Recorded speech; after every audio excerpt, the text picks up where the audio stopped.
నాన్న అనే వ్యక్తిత్వం ఎంత గొప్పదో మనకు చాలా ఆలస్యంగా అర్థమవుతుంది. చిన్నప్పుడు ఆయన కఠినంగా మాట్లాడితే భయమేసేది. కానీ పెద్దయ్యాక తెలుసుకుంటాం అది ప్రేమ, బాధ్యత, మన భవిష్యత్తు కోసం వేసిన పునాది అని. నాన్న మనకు అప్పగించిన విలువలు, మనకిచ్చిన స్వాభిమానం, మన కోసం తానే భరించిన బాధలు, ఇవి ఎవ్వరూ చూడరు. ప్రపంచమైన గట్టిగా మాట్లాడిన శబ్దాన్ని మాత్రమే వింటుంది. అయితే మన కోసం రాత్రంతా నిద్రపోని ఆ నిశ్శబ్దాన్ని ఎవ్వరూ వినరు. నాన్న ప్రేమకు రూపం ఉండకపోవచ్చు, కానీ ఆయన కష్టానికి చెమట వాసన ఉంటుంది. మన చేతుల్లోకి వస్తున్న ప్రతి ఆనందం వెనుక ఆయన విడిచిన వేదన, మనకు దక్కుతున్న ప్రతిష్ట వెనుక ఆయన వదిలేసుకున్న చిన్న చిన్న కోరికలు ఉంటాయి.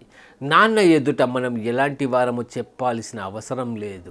ఆయన చూపే ఒక్కసారి చూస్తే మనలో ఏం జరుగుతుందో అర్థం చేసుకుంటాడు. మనలోని బలం, మనలోని భయం, మనలోని బాధ అన్నీ ఆయన గుండెకి చేరిపోతాయి. మన జీవితంలో మొదటి హీరో నాన్న. మనకు అండగా నిలిచే మొదటి వ్యక్తి నాన్న. మనపై నమ్మకం ఉంచే చివరి వ్యక్తి కూడా నాన్నే. కావాలంటే ప్రపంచం మొత్తం వ్యతిరేకంగా ఉన్నా నాన్న ఒక్కసారి నువ్వు చేయగలవు అంటే అది మనకు సరిపోతుంది. అదే మనకు శక్తి, అదే మనకు ధైర్యం, అదే నిజమైన ప్రేమ.